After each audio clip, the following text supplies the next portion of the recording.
The first thing Adrian Cole saw when he stepped onto the jet bridge was rain, beating along the narrow windows, clinging to the metal railings, tapping a faint rhythm on the roof. The air carried that mix of jet fuel and wet concrete that belonged only to late-night flights. He adjusted the strap of his carry-on and walked toward the open door of the aircraft, mind still turning over the numbers from a meeting he'd left only hours ago. He boarded without looking up, finding his seat in the first row of business class. 3A window, a place to disappear for 4 hours between Chicago and Los Angeles. He stowed his bag, settled in, and reached for the folder in his lap, the one that had kept him company through countless flights, until movement in the aisle pulled his eyes away. A flight attendant was guiding a woman forward, speaking gently over the low murmur of boarding passengers. She carried a small boy in her arms, his head nestled against her shoulder, a knitted cap pulled down to his eyebrows. They stopped beside him. "Seat 3B, just here," the attendant said. The woman turned and the years collapsed. Maya Bennett. Her name hit him harder than he expected, stealing whatever greeting he might have found. Her eyes met his, steady but unreadable, before she looked down to adjust the boy in her arms. Then it happened, quick, uncalculated. The child leaned toward him, one small hand reaching out, fingers brushing Adrian's cheek as if he had known him forever. The boy laughed, soft and sure, and Adrian's gaze locked on his eyes, gray-blue. The exact shade Adrian had seen in the mirror for 38 years.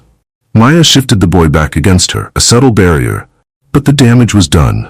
The image was fixed, impossible to set aside. The cabin lights dimmed slightly as the last passengers found their seats. Outside, the rain streaked across the oval window, blurring the glow of the tarmac. The engines hummed to life beneath them, a low vibration that rose through the floor. Adrian leaned back, jaw tight, mind already chasing the question he couldn't voice. This boy, the boy with those eyes, was he his son? The aircraft pushed away from the gate, turning toward the runway. Maya focused on securing the boy's seatbelt extension, her hands moving with the precision of habit. Adrian watched in silence, his thoughts louder than the rising whine of the engines. As the plane accelerated, pressing them into their seats, he kept his gaze fixed forward, every sense drawn to the small, warm presence beside him. The city lights vanished into cloud, and Chicago became nothing more than a glow on the horizon. By the time they leveled off, he hadn't opened his folder. He wasn't thinking about numbers anymore. He was thinking about the look in the boy's eyes, the way his hand had fit so naturally against his face, and the way Maya had turned him away without a word. The engines roared softly as the plane lifted through the clouds, a faint tremor passing through the cabin.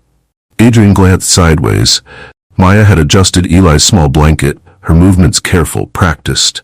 The boy's eyelids fluttered before he settled against her shoulder. Adrian waited until the seatbelt sign went off. "Maya," he said quietly, as though testing if the name would still carry weight. She looked at him for the first time since boarding. "Adrian?" No surprise in her tone, just an acknowledgement, like answering a knock at a door she didn't want to open. "I looked for you," he said. "Boston, then Denver, but you were gone." Her eyes dropped to Eli. "I had my reasons." The words left no room for follow-up, yet the silence between them wasn't empty. It was heavy, like the cabin air before turbulence. A cart rattled down the aisle. The flight attendant offered dinner service, but Maya shook her head. As she reached for her bag to get Eli's bottle, the folder inside slipped free and landed at Adrian's feet. He bent to pick it up. The name, Eli Bennett, was printed across a medical form. Date of birth, 11 months ago. He froze, the math automatic, undeniable. He handed it back without a word, but something in his eyes must have shifted because Maya sighed. "That was the month after I left," she said, voice barely above the hum of the engines. "The day we signed the papers, your company was on the brink of going public. Certain board members made it clear I was a liability.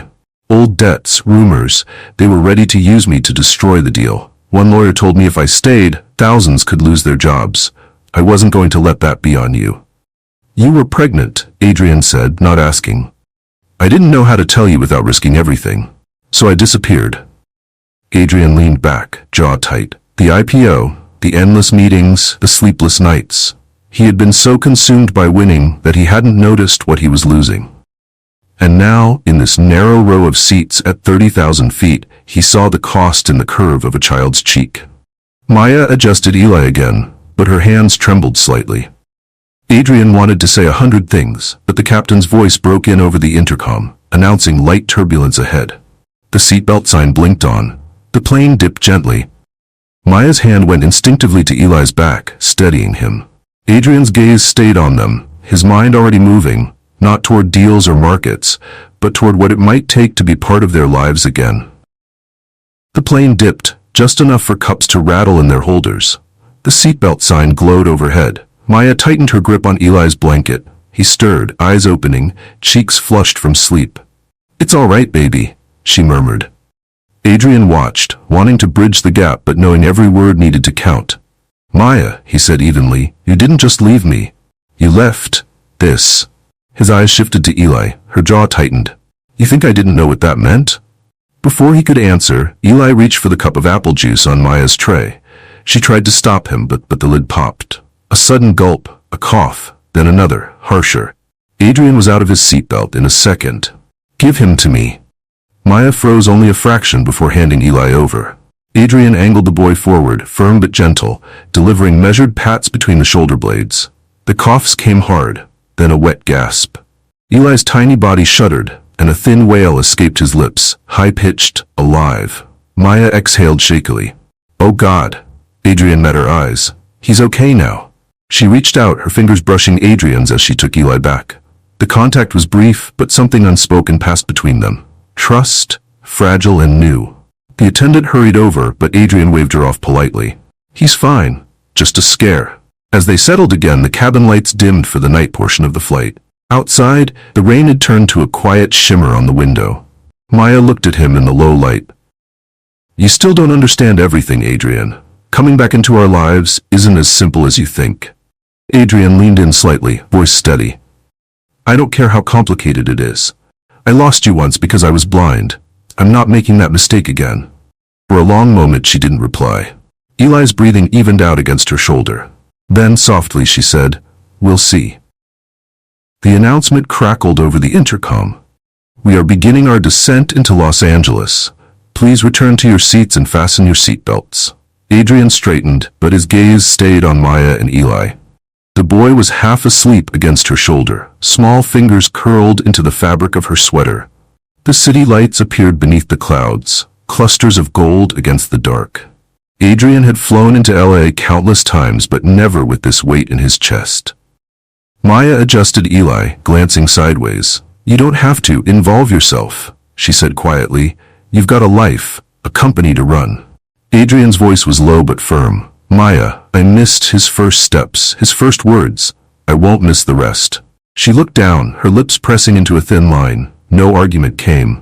The wheels touched down with a gentle jolt, the cabin filled with the rustle of seatbelts unbuckling, overhead bins opening. Adrian stayed seated, waiting as passengers shuffled past.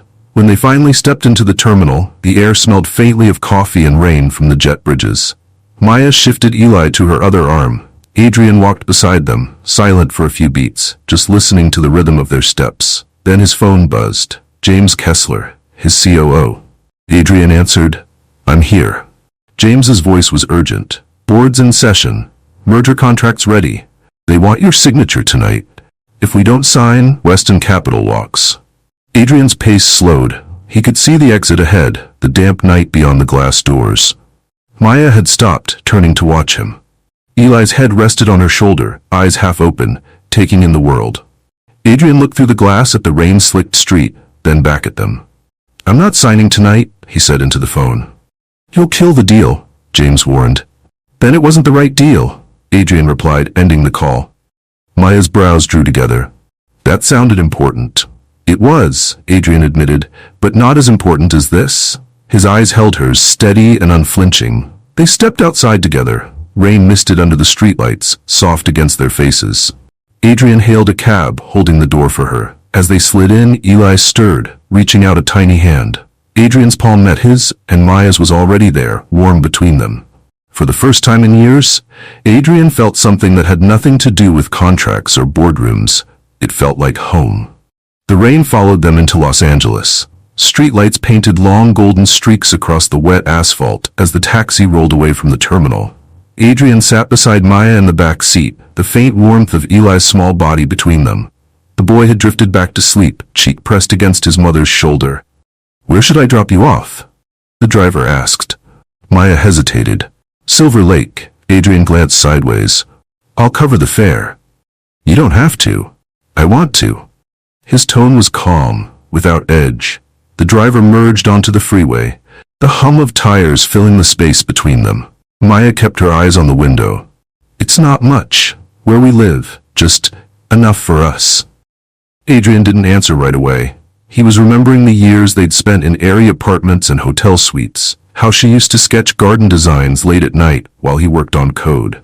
That life felt like another century. When the taxi turned off the freeway, the city narrowed, small shops with metal shutters, laundromats lit in pale blue. They stopped in front of a modest two-story building, paint flaking near the steps. Maya adjusted Eli carefully, then reached for her bag. Adrian stepped out first, paying the driver before she could object. At the door she shifted uncomfortably. "Thank you, for earlier, on the plane, and for tonight." Adrian met her eyes. "I'm not here out of obligation, Maya." She unlocked the door and paused, as if deciding something. Then she pushed it open wider. "You can come in. Just for a minute." Inside, the apartment smelled faintly of chamomile and laundry powder. A small table stood against the wall, 2 chairs, toys tucked into a plastic bin in the corner. No clutter, but no luxury either. Everything chosen for function, not display. Maya laid Eli in a portable crib near the sofa. The boy stirred, sighed, and went still. Adrian stood near the doorway, taking in the quiet. "He's healthy," he said softly. Maya nodded. "He loves the park, and he's already trying to climb everything." A ghost of a smile touched her lips.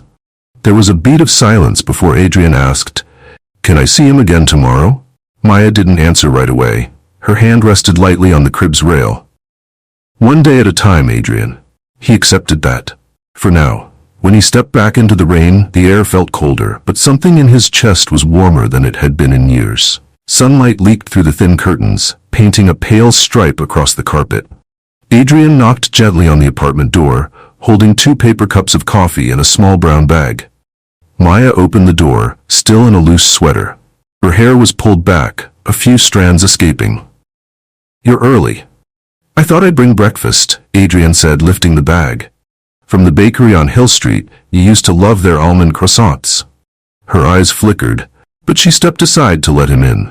Eli sat in his high chair, banging a plastic spoon against the tray. He stopped when Adrian walked in, watching him with that same unblinking curiosity from the plane. Adrian crouched down, offering a small stuffed bear from his coat pocket. "For you, buddy?" Eli reached for it immediately, clutching it to his chest. Maya watched, her expression unreadable. They sat at the table. Adrian pushed a cup toward her. "I've been thinking about what you told me, about the board, about why you left." Maya took a sip, not meeting his eyes. "It doesn't matter now. You have your company, your life." "I have both," he said evenly, "but they're not enough without my family." She looked up at that. "Family isn't something you can just step back into, Adrian. It's earned." Before he could respond, Eli let out a small laugh, waving the bear as if trying to break the tension. Adrian smiled faintly. "Then let me earn it." The room went quiet again, except for the hum of the fridge and the sound of a car passing outside. Maya's phone buzzed on the counter. She checked it, and her shoulders tensed. Adrian noticed. "Who was that?" "Just someone I used to work with," she said quickly, putting the phone face down. But the shadow in her eyes told him it wasn't that simple. The phone buzzed again. This time, Maya didn't move to check it. Adrian's gaze shifted from her to the small device on the counter. "That's the second time," he said quietly. "Same person?" Her jaw tightened. "It's nothing you need to worry about."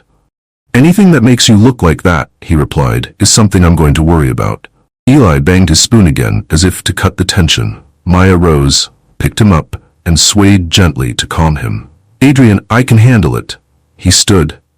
Voice calm but firm. "Was it someone from the board? One of the people who pushed you away?" She didn't answer right away. Instead, she walked to the sink, set Eli down with his toys on the rug, and finally spoke. "It's an old contact. Someone who knew about us. They're in town." His mind raced. Knew about us could mean a dozen things, none of them good. Maya, he said, lowering his voice, if someone is harassing you. She turned, eyes flashing.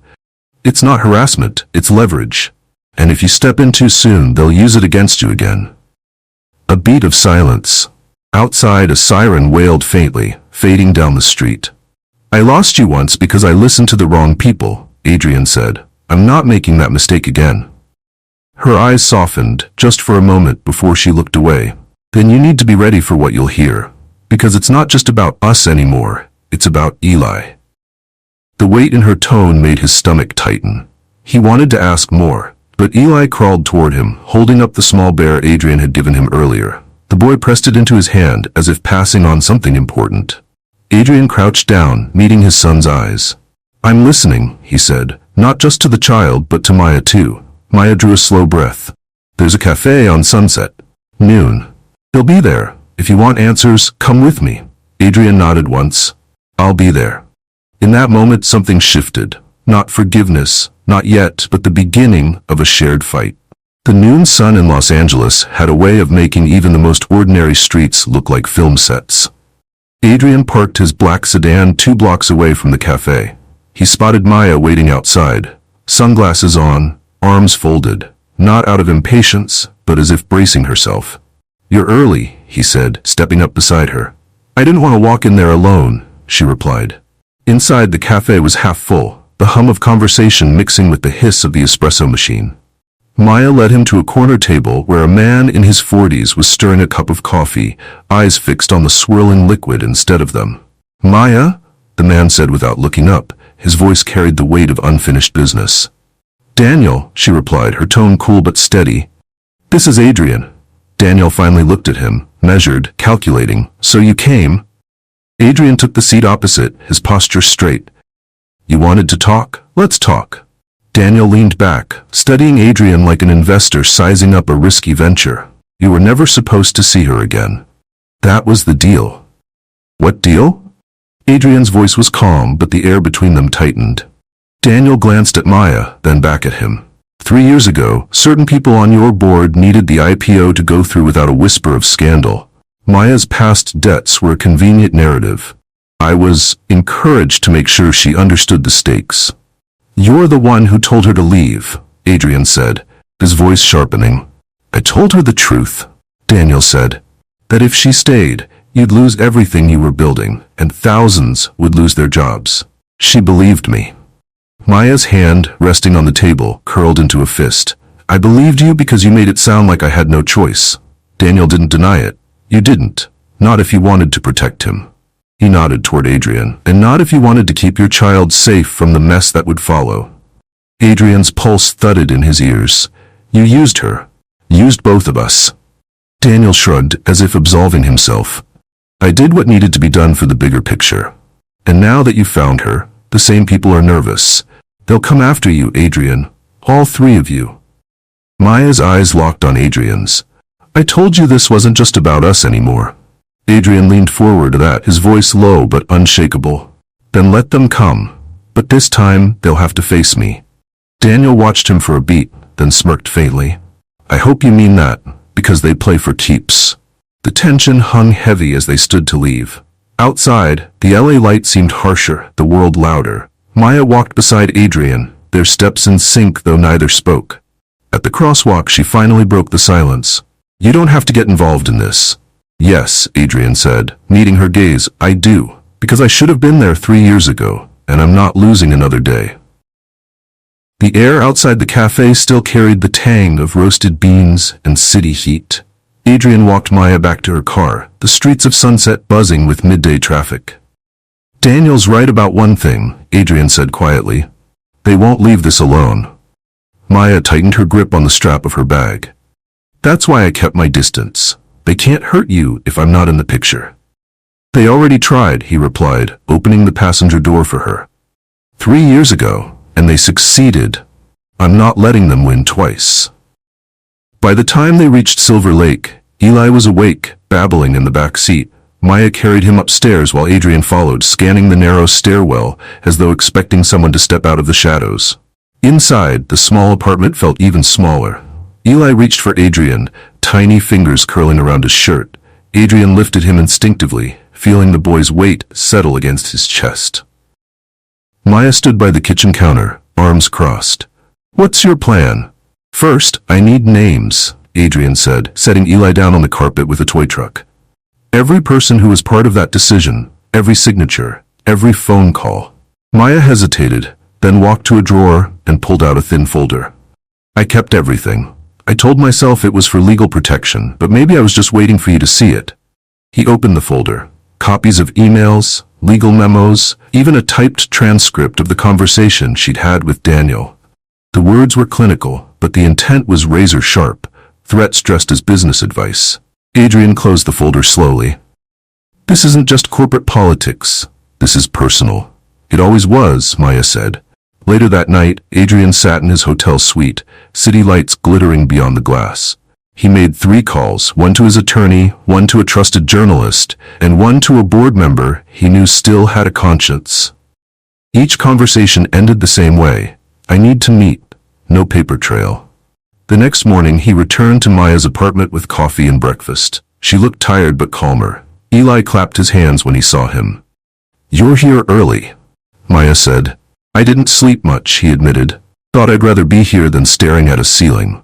They sat at the small kitchen table, the morning light pooling between them.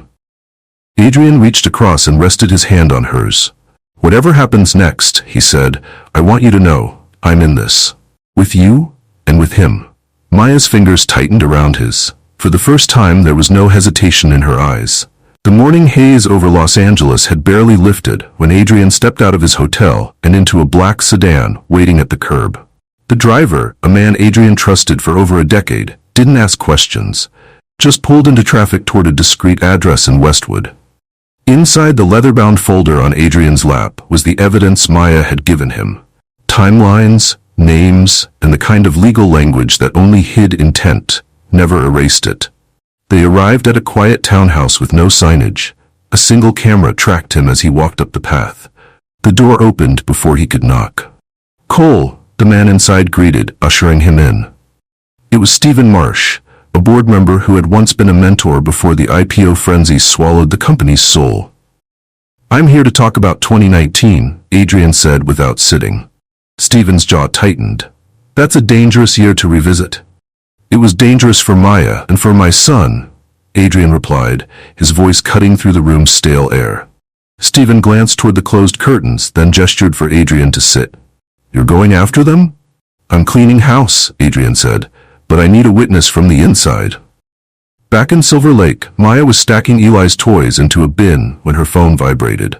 No name on the screen, just a local number. She answered cautiously. A male voice, low and deliberate, spoke. "Tell Adrian to stop digging, or he won't like where this ends." Before she could respond, the line went dead. She stood frozen, Eli tugging at her sleeve, babbling for attention. She crouched down, forcing a smile for him, but her fingers trembled as she locked the door and checked the windows. That evening, Adrian returned. He found Maya sitting at the kitchen table, arms folded tight. "You had a visitor?" he asked, sensing the shift in the air. "Not in person," she said, sliding her phone across the table. "They called." Adrian read the call log, then looked up. "This means we're close. They're scared." Maya shook her head. "Or reckless." Eli waddled into the room, clutching his toy truck. Adrian bent to pick him up, the boy's small arms looping around his neck.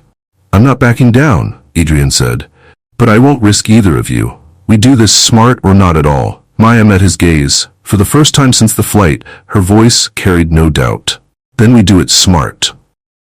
The next morning, Adrian stood in front of the floor-to-ceiling window of his hotel suite, coffee cooling in his hand. Los Angeles was waking up, a low hum of traffic, sunlight bouncing off glass towers, but his mind was already in motion. He called a number from memory. "Harper," he said when the line picked up. The voice on the other end, calm and clipped, belonged to Isabel Harper, an investigative journalist who'd built her career on taking down corporate cover-ups. "It's been years, Adrian." "Why me?" "Because you don't scare easily," he replied, "and this is going to get ugly." That afternoon they met at a quiet corner table in a downtown bistro. Maya arrived with Eli in his stroller, cautious but present. Harper listened, pen unmoving as Maya described the night she left Adrian, the threats, the pressure, the lies. "Do you have proof?" Harper finally asked. Maya slid the same folder Adrian had studied 2 nights earlier across the table. Emails, call logs, financial transfers, enough to make someone panic. Harper glanced up. "Then we start with the paper trail. But once we go public, there's no undoing it. They'll come for you." Adrian's voice was steady. "They already have." That evening, as Maya was buckling Eli into his high chair, a knock rattled the apartment door. Adrian was instantly alert.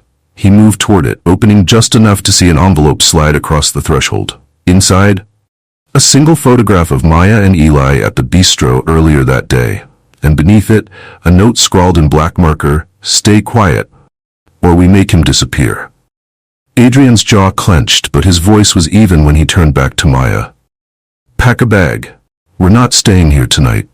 Within the hour, they were in a rented house on the outskirts of Malibu, one of Adrian's private, safe properties. The place smelled of cedar and salt air, far from the city's reach. Maya sat on the couch, watching Eli play with a wooden train. "You think moving us buys time?" "It buys us control," Adrian said, placing the envelope on the table between them. "They're watching, which means they're worried, which means we're close." Maya met his gaze, and for the first time there was no hesitation. "Then let's finish this." Morning light spilled across the Malibu coastline, but inside the safe house, the air was taut. Adrian stood at the kitchen island, phone to his ear, speaking in low, deliberate tones. "Start digging," he told Harper. "Follow the money through every holding company Marsh controls. He's left a trail. We just need to find the crack." Harper's voice was crisp. "If there's a leak inside the board, I'll find it. But Adrian, once this starts, there's no walking away." "I'm not walking away," he said, glancing toward the living room where Maya sat on the floor with Eli, stacking wooden blocks. By midday, Harper had something. She called back, her words fast and sharp. "There's a name. Caroline Vance, junior counsel, internal legal team. She's been feeding information to Marsh in exchange for a promotion, emails, recorded calls, all tied to her login. If we get her to flip, Marsh loses cover." Adrian's jaw tightened. "Set it up." That evening, Adrian and Maya met Harper in a dim, low-traffic restaurant in Venice. Caroline was already there, fidgeting with her water glass. Her eyes darted from Adrian to Harper to Maya. "I shouldn't be here," she said, voice trembling. "You already are," Harper replied.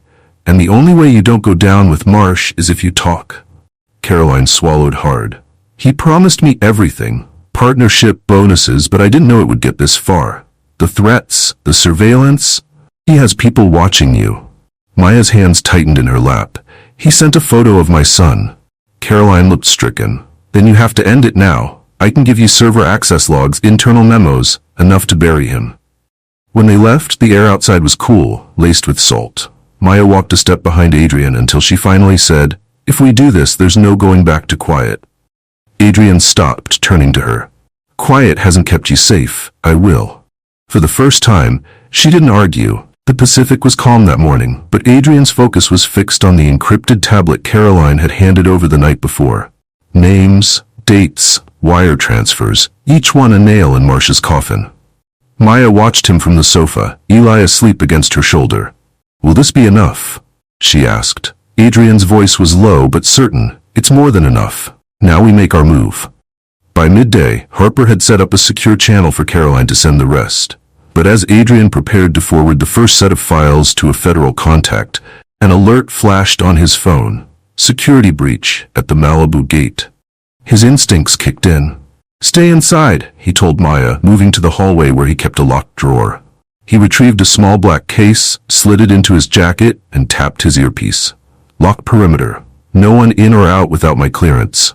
Minutes later, a dark SUV rolled away from the gate before his team could stop it. On the gravel drive, they found a discarded object, a small, worn plush elephant. Maya's face drained of color when she saw it. "That's Eli's," she whispered. "It was in his crib." Adrian's chest tightened. "Where's Eli now?" Maya spun toward the living room. The blanket on the couch was empty. Every sound in the house fell away. Adrian's voice cut through the silence, calm but edged in steel. "Maya, we'll get him back, but I need you to tell me, who else knew we were here?" She shook her head, breathing fast. "No one, except..." She stopped, eyes narrowing. Daniel, I called him last night just to say we were safe.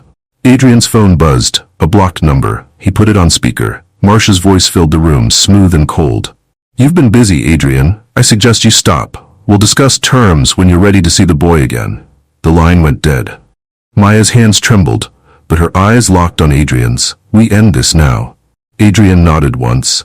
Then we draw the line, and he's the one who's going to cross it. The Malibu house was silent except for Maya's ragged breathing. The blanket where Eli had been was empty, only a faint warmth left behind. Adrian's jaw tightened. He wants leverage. That's all this is. Maya's eyes glistened. Leverage, Adrian, he took our son. Adrian stepped closer, steady but fierce, and that's the mistake that will cost him everything. Minutes later, Harper arrived, face pale when she heard. Caroline joined on a secure line. Caroline, Marsh won't hurt the child. He's calculating, not reckless. He needs Eli alive to control you. Maya's voice cracked. That doesn't make it better. Adrian placed a hand on hers, firm. It makes him predictable. And predictability is how we beat him. Harper spread photos on the table. Surveillance of Marsh's townhouse, his drivers, his guards. Harper, he'll expect you to come desperate. He'll want you on your knees, Adrian. That's when we turn the camera back on him.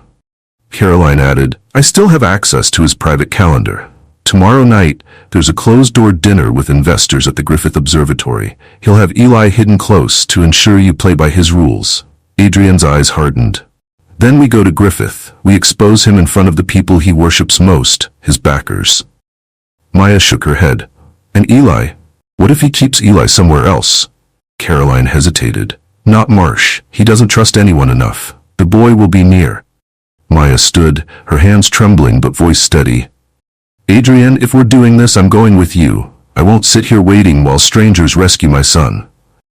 Adrian met her eyes. Not strangers, us, together. Harper slid a recorder across the table. Then we set the trap. Once this starts, there's no turning back. Adrian closed his hand around the recorder. His voice was calm but final. Good, because I don't want to turn back. Not anymore.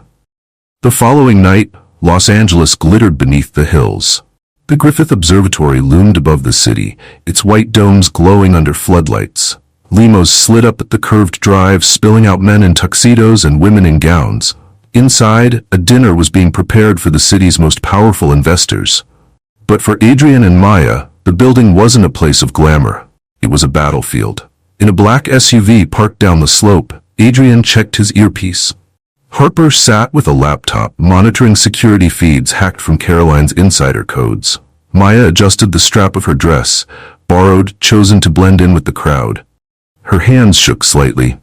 Adrian caught it. You don't have to walk in there. Maya met his eyes. He has our son. I'm not waiting in a car while you face him alone. Harper spoke quickly. Marsh rented the East Wing. Caroline confirmed a restricted lounge behind the main hall. That's where Eli will be. Adrian nodded. Then that's where I'll go. They entered among the stream of guests. Waiters carried trays of champagne. A jazz quartet played softly. From across the hall, Marsh appeared. Impeccable tuxedo, smile polished, shaking hands with bankers. To anyone else, he looked untouchable. But when his eyes flicked to Adrian and Maya, a shadow crossed his expression. He raised his glass slightly, a private taunt. Maya's nails dug into Adrian's palm. Where's Eli? Adrian whispered. We'll find him. Keep steady. Harper's voice crackled in Adrian's ear. East corridor, 2 guards posted. Caroline's access card should bypass the first lock, but once inside, you'll need to improvise.